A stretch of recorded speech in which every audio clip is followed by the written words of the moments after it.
என் இனிய அன்பு உள்ளங்களே, உங்கள் அனைவருக்கும் என் அன்பான வணக்கம். பொய்க்காதல் இதில் மெய் தீண்டல் தகுமோ நாவல் பகுதி 7. வாங்க தொடர்ந்து கதையை கேட்கலாம்.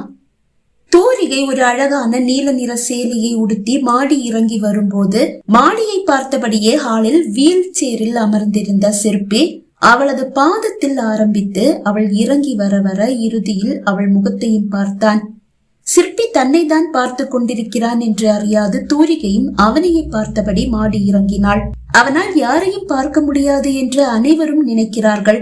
அவளும் அப்படித்தான் நினைத்தாள். நேற்று வரை அது அப்படிதான். ஆனால் இன்று அனைத்தும் தலைகீழாக மாறி இருக்கிறது என்று ஒருவரும் அறியவில்லை. அவனை பார்த்தபடியே இறுதிப்படியில் கால் எடுத்து வைப்பதாக நினைத்து தரையில் கால் வைத்தவள் தடுமாறிவிட அவள் கால் சுளுக்கி கொண்டது. என்றவள் விழாமல் இருக்க மாடிப்படியின் தடுப்பு கம்பிகளை பிடித்து கொண்டாள். என்னாச்சு என்று பதறி அடித்துக் கொண்டு முதலில் ஓடி வந்தது ஹரிதான். பின்னாலேயே ஓடி வந்த வைஷ்ணவி, ஹரி சார், நீங்க தள்ளுங்க, நான் பாக்குறேன் என்று கூற அவன்தான் ஹரி என்று தூரிகைக்கு புரிந்தது மட்டுமல்ல, அவன் சரியில்லை என்பதும் புரிந்தது. கோயிலில் கூட அவள் மீது ஈ மொய்ப்பது போல் மொய்த்து கொண்டிருந்த அவனது விழிகளை அவள் காணவே செய்தாள். தூரிகை, என்னாச்சு? வைஷ்ணவி கேட்டாள். கால் சுளுக்கிக்குச்சு. சரி, பரவாயில்லவா, வந்து உட்காரு, இப்ப வைத்தியர் வந்துடுவாரு. அவளை கை தாங்கலாக அழைத்து வந்து ஒரு இருக்கையில் அமர்த்தினாள் வைஷ்ணவி. என்னம்மா இது, பார்த்து வரக்கூடாதா? சிற்பியின் பாட்டிதான் கேட்டார். சிற்பியின் அம்மாவோ கண்டு கொள்ளவே இல்லை. இப்போது தூரிகை சிற்பியின் பின்னால் இருக்கும் ஒரு இருக்கையில் தான் அமர்ந்திருக்கிறாள். சிற்பியால் அவளை பார்க்க முடியவில்லை. இவள் அவள்தானா? அவன் மனதில் சந்தேகம். இன்ஸ்டாகிராமில் தன் எந்த ஒரு புகைப்படத்தையும் போடாமல் தூரிகை என்ற பெயருக்கு ஓவியம் தீட்டும் தூரிகையை மட்டும் ப்ரொஃபைலாக வைத்திருந்த அந்த தூரிகை அது இவள்தானா? அவன் மனதில் புதைந்து கிடக்கும் அந்த கடந்த கால நிகழ்வுகளுக்குள் அவனை இழுத்து சென்றது. அவன் முதலில் அந்த நாட்டிய அரங்கில் தான் அஞ்சலியை சந்திக்கிறான். அழகாக நடனமாடும் அஞ்சலி அந்த ஒரு நடனத்திலேயே அவன் மனதை கவர்ந்திழுத்தாள். அஞ்சலியின் நடனத்தை பார்க்க வேண்டும் என்று அவன் அந்த நாட்டிய அரங்கிற்கு வரவில்லை. அவனது தங்கை, அதாவது அவனது சித்தப்பா மகள் பவித்ரா தன் தோழியின் பரதநாட்டியத்தை பார்க்க செல்ல வேண்டும். தனியாக செல்ல முடியாது. அப்பா அம்மாவும் பார்ட்டி ஒன்றுக்கு செல்வதால் அவர்களாலும் தன்னோடு வர இயலாது. அதனால் நீ என்னோடு வா என்று சிற்பியை அழைக்க, சிறு வயதிலேயே நாட்டியத்தின் மீது ஒரு காதல் இருந்ததால் அவளோடு சென்றான் சிற்பி. அழகு மலராட என்ற பாடலுக்கு தான் அன்று அஞ்சலி பரதமாடினாள். நடனத்தை ரசித்தவன், இந்த பொண்ணு பேர் என்ன? தன் தங்கையிடம் கேட்டான். இவ பேருதான் அஞ்சலி. இன்ஸ்டால இவளுடைய டான்ஸ் எல்லாம் அப்லோட் பண்ணிருக்கா. உனக்கு பிடிச்சிருந்தா ஃபாலோ பண்ணு என்று பவித்ரா கூற, கண்டிப்பா ஃபாலோ பண்றேன், ஆனா அதுக்கு முன்னாடி இவளை எனக்கு அறிமுகப்படுத்தி வை என்றான். பவித்ராவும் அஞ்சலியை அறிமுகப்படுத்த முதல் பார்வையிலேயே சிற்பியின் கம்பீரத்திலும் அழகிலும் வீழ்ந்து விட்ட அஞ்சலி அடிக்கடி பவித்ரா வீட்டிற்கு வர ஆரம்பித்தாள். தன்னை பார்க்கத்தான் அஞ்சலி வருகிறாள். அவளுக்கும் தன்னை பிடித்திருக்கிறது என்று சிற்பிக்கு புரிந்தது. உனக்கு என்ன பிடிச்சிருக்கா? ஒரு நாள் நேரடியாகவே கேட்டுவிட்டான். எஸ் என்றாள் அஞ்சலி. எனக்கும் பிடிச்சிருக்கு. சிற்பியும் கூற அன்றிலிருந்து அவர்களது காதல் பயணம் துவங்கியது. அவள் பதிவேற்றும் நடனங்களை பார்த்து, வாவ், சூப்பர், என்ன மெய் மறக்க வச்சிட்டீங்க என்றெல்லாம் கமெண்டும் போட ஆரம்பித்தான். அப்படி அவள் நடனத்தை இன்ஸ்டாவில் ரசிக்கும் போதுதான் தூரிகை என்ற பெயரில் தொடர்ந்து அஞ்சலிக்கு வரும் அந்த கமெண்ட் அவன் கண்ணில் சிக்கியது. அந்த கமெண்டை வாசித்தவனுக்கு கோபம் வந்தது. ஒரு அழகான மயிலாக நடனமாடும் அஞ்சலியின் நடனத்தை விமர்சித்து மட்டுமே தூரிகை கமெண்ட் போடுகிறாள். தூரிகை என்ற பெயரை தவிர அந்த இன்ஸ்டா கணக்கில் அவளது ஒரு புகைப்படம் கூட இல்லை. இயற்கை அழகை மட்டும் புகைப்படம் எடுத்து பதிவேற்றி இருக்கும் இந்த நபர் பெண் தானா என்ற சந்தேகமும் அவன் மனதில் எழுந்தது.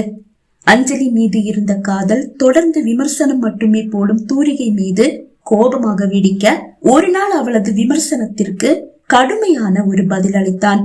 உன்னுடைய முகத்தை கூட காட்டாத நீ ஒரு ஆணா பெண்ணானு கூட சொல்ற தைரியம் இல்லாத நீ ஒரு கோழை. திரைமறைவில இருந்துட்டு இப்படி அடுத்தவங்களை விமர்சிக்கிறது ரொம்ப சுலபம். அஞ்சலி பல வருடங்களா கஷ்டப்பட்டு கத்துக்கிட்ட கலைய எவ்வளவு அழகா கண்ணுக்கு விருந்தாக்குறாங்க. அதை விமர்சிக்க உங்களுக்கு என்ன தகுதி இருக்கு? அதுக்கு நீங்க யாரு என்று பதிலளித்திருந்தான். அங்கு ஆரம்பமானதுதான் தூரிகையுடனான அவனது சண்டை. அவளும் முகத்தையும் ஆம்பளையா பொம்பளையான்னு வெளிப்படுத்துறவங்களும் தான் வீரமானவங்கன்னா சாரி, அந்த வீரம் எனக்கு கொஞ்சமும் இல்ல. அடுத்தவங்க என்னுடைய போட்டோவை பார்த்துட்டு நீ அழகா இருக்க இல்ல அவலட்சணமா இருக்கன்னு கமெண்ட் பண்றத விரும்பாதன்னா கோழையே தான். இப்படியே கோழையாவே இருக்கதான் நான் ஆசைப்படுறேன். ஆனா பரதநாட்டியம்னு சொல்லிட்டு எந்த ஒரு நளினமும் இல்லாம சும்மா கைய கால மட்டும் அசைக்கிறவங்கள நான் விமர்சிக்கதான் செய்வேன். பரதம்னா எனக்கு உயிர். அதை அசிங்கப்படுத்துறவங்கள நான் கண்டிப்பா விமர்சிக்கதான் செய்வேன். அவங்க மேல இருக்கிற கோபத்துல இல்ல, அவங்க மேல இருக்கிற அக்கறையில. அடுத்த தடவையாவது அவங்க நல்லா ஆடணும்ன்ற ஆசையில தான் நான் இப்படி விமர்சனம் பண்றேன். அவங்க நல்லாதான் இருக்காங்க, நல்லாதான் ஆடுறாங்க. ஆனாலும் சில தவறுகள் இருக்கதான் செய்து அதை அவங்க திருத்திக்கிறதே இல்ல. அதை அவங்க திருத்திக்க தயாரா இல்லாத போது நான் இப்படி விமர்சனம் பண்ணிட்டே தான் இருப்பேன் என்று பதிலளித்தாள். அஞ்சலிய விமர்சிக்கிற தகுதி முதல்ல உங்களுக்கு இருக்கா என்று அவன் கேட்க, தகுதி இருந்தாதான் விமர்சிக்கணுமா இல்ல திருத்தணுமா? தவறுன்னு தெரிஞ்சா யார் வேணும்னாலும் திருத்தலாம். சண்டை இப்படியே தொடர அன்று ஒரு பொன்மானை நான் காண தகுதிமித்தோம் என்ற பாடலுக்கு அஞ்சலி நடனமாடி பதிவேற்றி இருந்தாள். அந்த பாடல் சிற்பியை கொள்ளையடித்தது. ஆனால் அதற்கும் தூரிகை கடுமையான விமர்சனத்தை முன்வைக்க கொதித்து போனவன், முதல்ல இந்த பாட்டுக்கு உன்னால நடனம் ஆட முடியுமான்னு சொல்லு. இந்த முழு பாட்டுக்கும் வேண்டாம், இந்த பாட்டோட 4 லைனுக்காவது உன்னால ஆட முடியுமா? முடிஞ்சா முதல்ல உன்னுடைய திறமையை காட்டிட்டு அதுக்கப்புறமா அஞ்சலிய விமர்சனம் பண்ணிடி என்று டீ போட்டு கடுமையாக பதிலளிக்க, ஓகே, இவ்வளவு கடுமையா நீங்க என்ன விமர்சனம் பண்ணும் போது அதுக்கு பதிலளிக்க வேண்டிய இடத்துல நான் இப்ப இருக்கேன். இந்த பாடலுக்கு நான் நடனமாடி சரியா நைட்டு 12 மணிக்கு போடுறேன். ஆனா அந்த பாடல் முடிகிற அடுத்த நொடி அந்த நடனத்தை நான் டிலீட் பண்ணிடுவேன். இப்படி டான்ஸ் எல்லாம் ஆடி இன்ஸ்டால போடுறது எனக்கு பிடிக்காது, அதனாலதான் அப்படி பண்ண போறேன். அஞ்சலியுடைய நடனத்துல என்னெல்லாம் தவறு இருக்குன்னு என் நடனத்தை பார்த்து உங்களால புரிஞ்சுக்க முடியும்ன்ற நம்பிக்கையில தான் நான் நடனம் ஆடி அதை அப்லோட் பண்ண போறேன் என்று பதிலளித்திருந்தாள். சிற்பியும் இரவு 12 மணிக்கு நடனத்தை எதிர்பார்த்து காத்திருந்தான். நடனமும் பதிவேற்றப்பட்டது. ஆனால் அவளது முகத்தை அவள் முகக்கவசம் வைத்து மறைத்திருந்தாள். அவள் முகத்தில் விழிகள் மட்டும்தான் தெரிகிறது. அழகான ஒரு பட்டு சேலையை உடுத்தி கொண்டு காலில் சலங்கை இல்லாமல் வெள்ளி கொலுசோடு நடனமாடிய அவளது நடனம் மட்டுமல்ல, கைகளிலும் கால்களிலும் அழகாக போடப்பட்டிருந்த மருதாணியும் அவனை கவர்ந்தெழுத்தது. நடனம் முடிந்ததும் அது டிலீட் செய்யப்பட்டது. அவன் மட்டும்தான் அந்த நடனத்தை பார்த்தானா அவனுக்கு தெரியவில்லை. அவளை விமர்சிக்க வேண்டும் என்பதற்காகவே அதை செல்போனில் சேவ் செய்து வைத்து விட்டான்.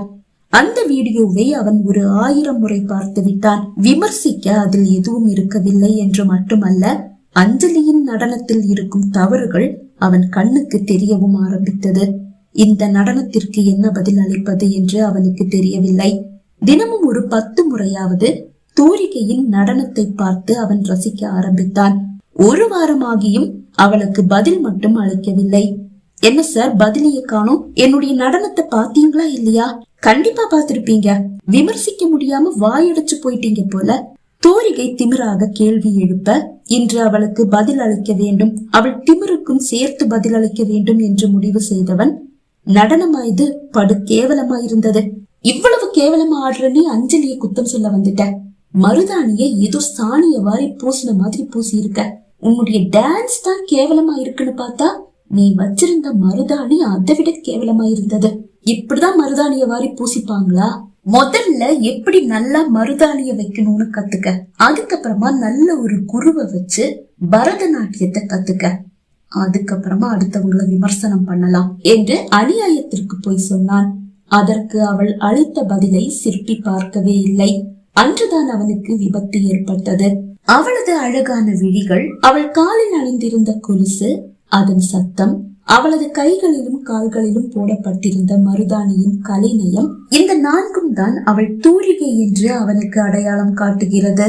ஆனாலும் இவள்தான் அந்த தூரிகையா என்ற சந்தேகம் அவன் மனதின் ஒரு பாதி எழுப்ப, மறுபாதியோ இவளே தான் அந்த தூரிகை என்று கூறுகிறது.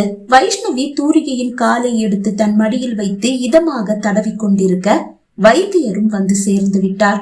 சிற்பிக்கு எப்படி சிகிச்சை அளிக்க வேண்டும் என்று தூரிகைக்கு சொல்லிக் கொடுக்கத்தான் வந்திருக்கிறார்.